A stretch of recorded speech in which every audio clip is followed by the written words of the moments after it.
అంటే ఎమ్మెల్యేలకి ముఖ్యమంత్రి ఆఫీసులోకి వెళ్ళేదానికి ఫ్రీగా స్వేచ్ఛ ఉండేది. వాళ్ళు కాగితం తీసుకొని వెళ్ళేవాళ్ళు. ఆ కాగితం తీసుకెళ్ళి మా కాన్స్టిట్యున్సీలో పలాని కాలువ కావాలి, పలాని చెరువు కావాలి, పలాని స్కూల్ కావాలి అని అడగడము, అది సంతకాలు చేయించుకోవడము. చంద్రబాబు విసుక్కొని కసురుకొని అయినా కూడా సంతకం పెట్టేవాడు. సో అందుకని చంద్రబాబు ఎంత విసుక్కుంటే అంత సంతోషపడేవాడు ఎమ్మెల్యేలు. ఏమంటే ఆయన విసుక్కుంటే ఖచ్చితంగా సంతకం పెడతాడు, మనకి ప్రాజెక్ట్ శాంక్షన్ అవుద్ది అని. సో మీరు కొత్త కాన్సెప్ట్ చెప్తున్నారు, చంద్రబాబు గారిని ఇసుకిస్తే తొందరగా పని అవుతుంది అనేది ఉంది, అభిప్రాయం ఉంది. కానీ ఇప్పుడు దురదృష్టం ఏంటంటే ఈ 1.5 సంవత్సరంలో ఆ పద్ధతి పోయింది. అసలు ఎమ్మెల్యేలకు ఇంటర్వ్యూ లేదు, ముఖ్యమంత్రి ఆఫీస్లోనూ లేదు, లోకేష్ ఆఫీస్లో లేదు. ఈయన డిఫాక్టో చీఫ్. నేను 2-3 సార్లు ముఖ్యమంత్రి గారి ఆఫీస్కి వెళ్ళాను. వెళ్ళినప్పుడు అక్కడ ఎమ్మెల్యేలు ఉంటారు, కలుస్తూ ఉంటారు.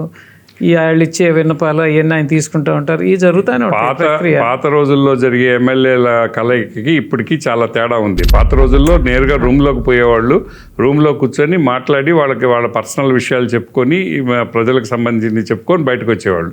ఈరోజు చంద్రబాబు గారు అవకాశం ఇవ్వడంలా. ఇప్పుడు దూరదర్శనం చేస్తున్నాడు ఆయన రూమ్లో నుంచి బయటకు వచ్చి 10 మంది మధ్యలో ఎమ్మెల్యేలతో మాట్లాడుతున్నాడు.